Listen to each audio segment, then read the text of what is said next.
Hello everyone, देखिए next topic करते हैं हम प्रिंसिपल ऑफ मोमेंट्स। ठीक है, तो प्रिंसिपल ऑफ मोमेंट्स मतलब क्या है, यहाँ टॉक का ही मतलब है। ठीक है, when a body is in rotational equilibrium. देखो जैसे आपने इक्विलिब्रियम ऑफ रिजिड बॉडीज पढ़ा था, वहाँ पर हमने एक दो कंडीशन बताई थी इक्विलिब्रियम की, जब हमने रोलिंग के लिए बात करी थी। तो उसमें आपका इक्विलिब्रियम इन ट्रांसलेशनल और इक्विलिब्रियम इन रोटेशनल पढ़ा था। तो इक्विलिब्रियम इन रोटेशनल वाली कहानी इसके अंदर आती है। ठीक है, देखो कैसे, जैसे हम समझें इस बात को। जैसे मान लो ये आपके पास एक यूनिफॉर्म रोड है, मान लो। ठीक है, और यहाँ पर ये इस पॉइंट से जो है कनेक्टेड है। ठीक है, यहाँ पर मान लो ये किस तरीके से है, मान लो ये आपके पास ये मैंने बना दिया एक, ठीक है, इस तरीके से।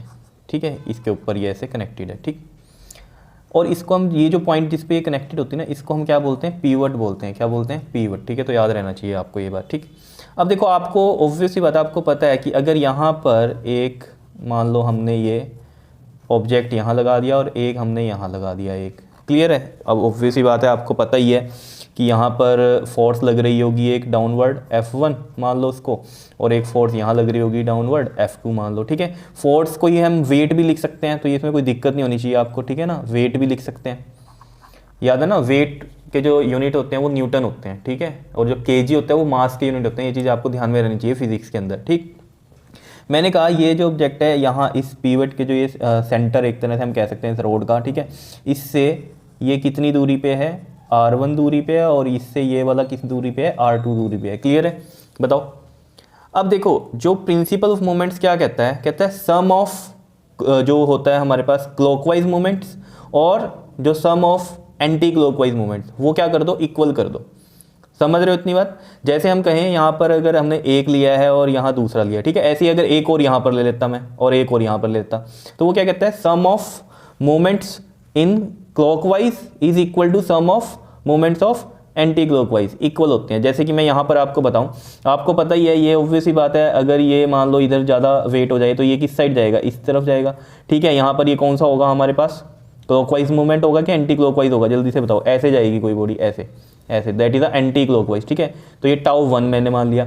इधर से ये जब जाएगा तो ऑब्वियस बात है ये ऐसे होगा, अगर मान लो इधर वेट ज़्यादा हो गया तो ये इधर जाएगा, तो ये टॉर्क इस साइड लग रही है, दैट इज अ τ2। ये कौन सी डायरेक्शन है, क्लॉकवाइज की है। समझ रहे हो इतनी बात।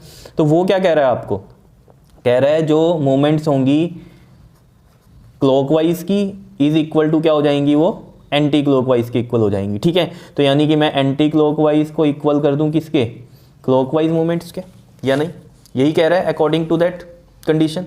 तो अगर यहाँ से हमें पता है टॉर्क के लिए क्या होता है, फोर्स इनटू में क्या होता है, ये डिस्टेंस। ठीक है ना, यही होती है टॉर्क, परपेंडिकुलर डिस्टेंस जो होता है। तो यहाँ से अगर आप देखोगे, अगर हम τ1 की बात करें तो ये क्या बनता है हमारे पास, F1, और ये कितना हो गया, R1 हो गया, इज इक्वल टू कितना बनेगा ये हमारे पास, F2, और इनटू में ये R2।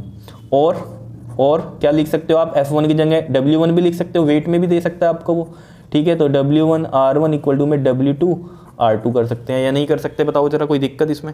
अब आपके मन में ये आ रहा होगा कि जब आपने रोटेशनल इक्विलिब्रियम बताया था तो हमें वहाँ पर तो कहानी क्या बताई थी कि एंटी क्लॉकवाइज टॉर्क के लिए जो है हम नेगेटिव साइन ले लें, सॉरी पॉजिटिव ले लें, और क्लॉकवाइज के लिए हम क्या ले लें जी, नेगेटिव ले लें। तो उसमें तो आपने ये बताया था कि जो सभी टॉर्क का जो सम होगा वो क्या होना चाहिए, जीरो होना चाहिए रोटेशनल इक्विलिब्रियम के लिए। तो यहाँ भी वही हो रहा है। देखो अगर हम ये देखें, ये कौन सी है, τ1 कौन सी है, देखो हमें पता है ना, τ1 प्लस में τ2 क्या होनी चाहिए हमारे पास, जीरो होनी चाहिए। तो ये वाला जो τ1 है, ये वाला τ1 जो है ये प्लस का आएगा बिकॉज एंटी क्लॉकवाइज है, और ये वाला जो τ2 है ये वाला क्लॉकवाइज है, तो इसके लिए नेगेटिव साइन है, तो ये क्या आ जाएगा, माइनस का τ2।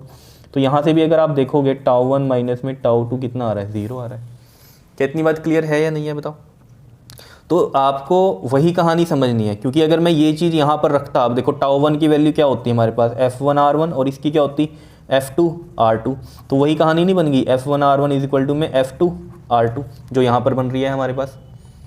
समझ रहे इतनी बात। तो कहानी वही है, इसलिए और में हमने यहाँ पर क्या लिखा है कि the algebraic sum of moments about any point is zero. Algebraic sum का मतलब क्या होता है, प्लस भी हो सकता है और माइनस भी हो सकता है, जैसे यहाँ पर ये माइनस हो रहा है। तो algebraic sum of moments of moment about any point is zero. ठीक है, सम ऑफ मोमेंट समझ गए ना, एल्जेब्रिक सम ऑफ मोमेंट मतलब ये टॉर्क की बात करता है मोमेंट में।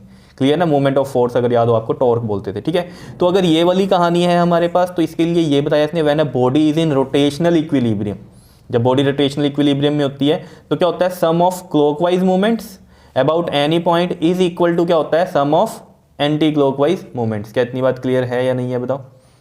क्या कह रहा है ये? Sum of clockwise movements is equal to किसके होता है? Sum of anti clockwise movements. ठीक है, तो वही किया हमने यहाँ पर, एंटी क्लॉकवाइज को किसके इक्वल कर दिया? क्लॉकवाइज के इक्वल कर दिया।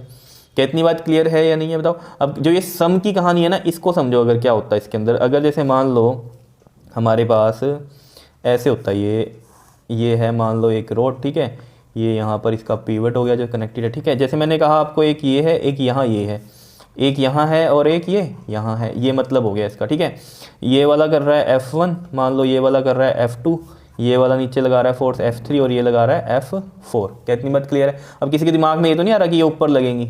अगर ये ऊपर लगेंगी फिर रोटेशनल इक्विलिब्रियम कहाँ रहेगा? क्योंकि यहाँ पर तो ये वाली टॉर्क भी ऐसे एंटी क्लॉकवाइज चल रही है, अगर ऊपर फोर्सेज होंगी तो वो वाली भी एंटी क्लॉकवाइज चल रही है। वो मैंने आपको बताई थी इक्विलिब्रियम ऑफ रिजिड बॉडीज के अंदर, जब रोटेशनल इक्विलिब्रियम के लिए बात कर रहे थे हम। क्लियर है?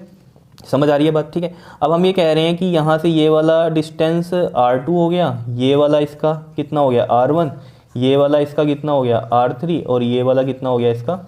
R4 हो गया। ठीक है, अब वो सम कह रहा है ना, तो सम का मतलब क्या है? देखो, सम ऑफ, अब जैसे ये वाली कौन सी मूवमेंट्स बनेंगी आपके पास? ये वाली बनेगी एंटी क्लॉकवाइज, और ये वाली क्या बनेंगी आपके पास? क्लॉकवाइज बनेगी। क्या इतनी बात क्लियर है या नहीं है बताओ? ठीक है, तो इसमें क्या कह रहा है वो? एंटी क्लॉकवाइज मूवमेंट का सम इज इक्वल टू क्या होगा?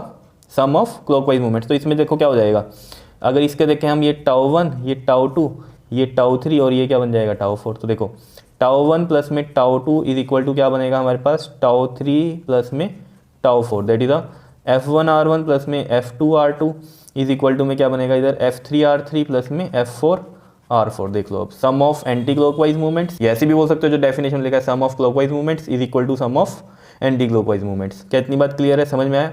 ईजी है या नहीं है? ठीक है, और यहाँ पर ये चीज़ ध्यान रखनी चाहिए, एफ को हमने डब्ल्यू की लिखा है क्योंकि फोर्स और वेट एक ही कहानी होती है, वेट का यूनिट भी न्यूटन ही होता है, इसलिए आपने ये कंफ्यूज नहीं होना कि W1 क्यों आया। बताओ जी, कोई दिक्कत इसमें? ये चीज़ समझ में आ गई होगी अब आपके। और अगर यहाँ से अगर आप अब ये सेकंड वाली डेफिनेशन को अगर क्लियर करना चाहते हो इसमें, तो वो भी आप कर सकते हो। देखो, ये वाली तो हम पॉजिटिव ही लेंगे, और ये वाली क्या है? क्लॉकवाइज। ये वाली क्लॉकवाइज है तो ये नेगेटिव चलेंगी, माइनस का τ3 माइनस का τ4 इक्वल टू 0। समझ रहे हो? और यहाँ से देख लो यही कंडीशन बन जाती है, तो τ1 प्लस में τ2 इज इक्वल टू में क्या बन रहा है? τ3 प्लस में τ4। बात समझ में आ रही है? एंटी क्लॉकवाइज वाली ये लिखी प्लस में, क्लॉकवाइज वाली ये नेगेटिव में लिखी। ठीक है, अब ये इधर ले गए हम, तो देख लो अगर हमारी ये सेकंड डेफिनेशन है, algebraic sum of moments about any point is 0, तो ये बन गई। ठीक है, और दूसरी जो ऊपर थी हमारी कि क्लॉकवाइज मूवमेंट्स इक्वल होंगी एंटी क्लॉकवाइज के, तो वो भी हो रही है। देख लो, ये एंटी क्लॉकवाइज और ये क्लॉकवाइज इक्वल है। क्लियर है इतनी बात? बताओ, समझ में आई बात? अब देखो क्वेश्चन समझते हैं, इसमें क्वेश्चन किस तरीके से होगा। देखो, सबसे पहले हम यहाँ पर ये लिख देते हैं, ये क्या है हमारे पास?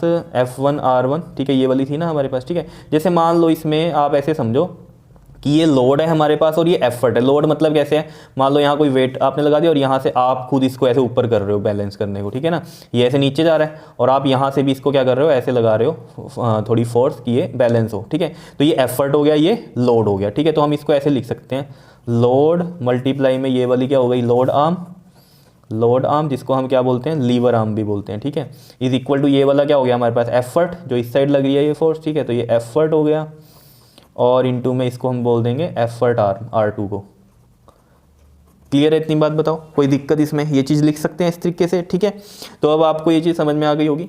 ठीक है, और एक चीज़ और याद रखना, प्रिंसिपल ऑफ मोमेंट्स को हम क्या बोलते हैं? Also known as lever arm. आपको पता ही है लीवर आर्म क्या होती थी। जैसे ये पॉइंट है इसका रोटेशन वाला, तो ऑब्वियसली बात है ये क्या है? इसका लीवर आर्म होता है। ये मैंने आपको बताया था पहले भी आपको। ठीक है, जितना डिस्टेंस है, दूरी कितनी है, ठीक है, वेट की या फोर्स की, तो उसको हम क्या बोलते हैं? लीवर आर्म बोलते हैं, कितने डिस्टेंस पे है। ठीक है, तो ये जो है हमारे पास known as lever arm principle बोल सकते हैं हम इसको। ठीक है, या फिर लीवर प्रिंसिपल। ठीक है, तो मैं इसको यहाँ पर लीवर प्रिंसिपल लिख देता हूँ। ठीक है, तो याद रखना, प्रिंसिपल ऑफ मोमेंट्स को क्या बोलते हैं? लीवर प्रिंसिपल, बिकॉज ये लीवर आर्म होती है, इस वजह से ऐसे बोल दिया। क्लियर है? अब क्वेश्चन समझो जरा इसमें। देखो क्वेश्चन किस तरीके से आएगा। देखो आपने ना वो सीसो देखे होंगे, देखें सीसो? जैसे ये एक सीसो है, ठीक है, और ये इसका पीवट हो गया यहाँ पर। ठीक है जी, अब देखो एक बच्चा यहाँ बैठा है जिसका जो मास है वो है 30 kg। ठीक है जी, 30 kg वेट जो मास है इसका। ठीक है, और इसकी जो दूरी है इस पीवट से ये कितनी है? 2 मीटर की है। ठीक है, क्लियर है? अब यहाँ पर एक और बंदा है, ठीक है, जिसका जो मास है वो 60 kg है। कितना है? 60 kg है। तो अब ये बताओ, ये जो बंदा है ये कितनी दूरी पे यहाँ बैठे, समझ रहे हो, कितनी दूरी पे बैठे ये इधर, ताकि क्या हो, जल्दी से बताओ, कितनी दूरी पे बैठे ये ताकि ये बैलेंस रहे, समझ रहे हो, ना इधर से नीचे जाए ना इधर से नीचे जाए। क्योंकि अभी अगर नॉर्मली ये 2 मीटर पे है, ये भी 2 मीटर पे है, तो ये ऑब्वियस बात है नीचे जाएगा। आपने देखा ही होगा, एक बच्चा एक बड़ा बंदा बैठा है तो इस साइड से ही नीचे जाएगा। लेकिन ये कौन सी पोजीशन ले ताकि ये क्या रहे, बैलेंस रहे। यहाँ से मान लो ये हमारी फोर्स F1 लगेगी और इधर से ये फोर्स लगेगी F2। इधर जो टॉर्क लगेगी वो इस साइड लगेगी, दैट इज τ2, और इधर जो लगेगी वो τ1 लगेगी, एंड इन एंटी क्लॉकवाइज। ये एंटी क्लॉकवाइज, क्लियर, और ये वाली क्लॉकवाइज लगेगी। इतनी बात क्लियर है, ठीक है। अब देखो जरा F1 पहले तो निकालो। देखो फोर्स फॉर्मूला होता है मास इंटू एक्सेलरेशन। अब यहाँ पर एक्सेलरेशन क्या लगेगा, एक्सेलरेशन ड्यू टू ग्रेविटी, तो वो लगेगा mg, मास है इधर 60 और g हम 10 ले लेते हैं तो ये 600 न्यूटन आ गया। ऐसे ही हम F2 की बात कर लेते हैं, इसमें मास कितना दिया हुआ है, 30 दिया हुआ है, और एक्सेलरेशन ड्यू टू ग्रेविटी 10 लेंगे तो 300 न्यूटन है, ठीक है। इधर क्या है हमारा, R2 है 2 मीटर और R1 हमें यहाँ पर फाइंड आउट निकाल करना है, ठीक है। तो अकॉर्डिंग टू प्रिंसिपल क्या हो रहा है, ये प्रिंसिपल ऑफ मोमेंट्स क्या होगा, जल्दी से बताओ। पता है आप सभी को क्या होगा, ये F1 R1 is equal to में F2 R2 होगा, ठीक है। F1 कितना है देखो जल्दी से 600, R1 हमें निकालना है, F2 कितना है 300 और R2 है हमारे पास 2 मीटर। कितना हो गया ये 600 और ये 600 इंटू में R1, तो R1 कितना आ गया 600 अपॉन में 600 कितना आ गया 1 मीटर। तो यानी कि ये अब यहाँ पर 1 मीटर पे बैठे, देख रहे हो ना, यहाँ ये 2 मीटर पे था और ये कितनी दूरी पे आए, 1 मीटर पे आए, तो ये बिल्कुल आराम से खेल सकते हैं यहाँ पर, समझ रहे हो। तो यानी कि यहाँ रोटेशनल इक्विलिब्रियम तब होगा जब ये 1 मीटर पे होगा। तो इससे हम निकाल सकते हैं कि 1 मीटर पे होगा। क्लियर है, इतनी बात समझ पा रहे होंगे आप बात को, ठीक है। तो ये था प्रिंसिपल ऑफ मोमेंट्स, या फिर हम इसको क्या बोलते हैं, लीवर प्रिंसिपल बोलते हैं, और मोमेंट्स यहाँ मतलब क्या है, टॉर्क से है, ठीक है। क्लियर है, ठीक है जी। अब इसके बाद हम नेक्स्ट वीडियो में बात करेंगे एग्जाम्पल 7.8 जो कि NCERT का है आपका। क्लियर कर लोगे इसको, ओके, थैंक यू।